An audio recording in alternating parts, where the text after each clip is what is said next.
कृषी मंत्री माणिकराव कोकाटेंचा राजीनामा नाही तर खातं बदललं जाणार. अजितदादा आणि मुख्यमंत्र्यांच्या बैठकीत निर्णय. न्यूज 18 लोकमतला सूत्रांची माहिती.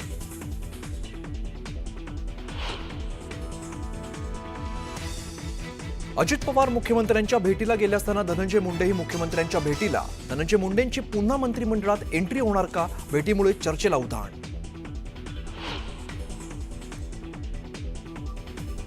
अचानक दिल्लीत आलो नाही. दिल्ली दौऱ्यावरती एकनाथ शिंदेंची प्रतिक्रिया. तर शिंदेंच्या उपस्थितीत शिवसेनेच्या खासदारांची बैठक.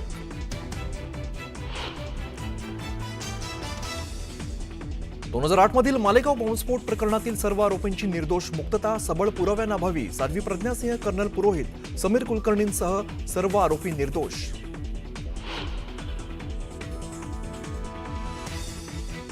आतंकवाद भगवान न कभी था ना है ना कभी रहेगा. मालेगाव बॉम्बस्फोट निकालावरती राज्याचे मुख्यमंत्री देवेंद्र फडणवीसांचं विधान.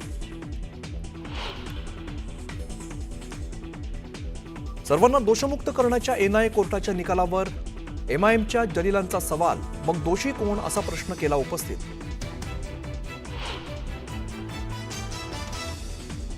अनेक वर्ष अपमान सहन केला. वारंवार संघर्ष करावा लागला. दोषी नसताना कलंकित असल्याचा शिक्का लावला. कोर्टाच्या निकालानंतर साध्वी प्रज्ञा सिंहांची भावुक प्रतिक्रिया.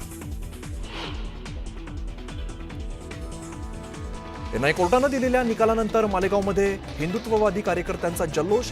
जल्लोष पोलिसांनी रोखला. फटाके वाजवण्यास केला विरोध. कार्यकर्त्यांसोबत काही काळ वाद.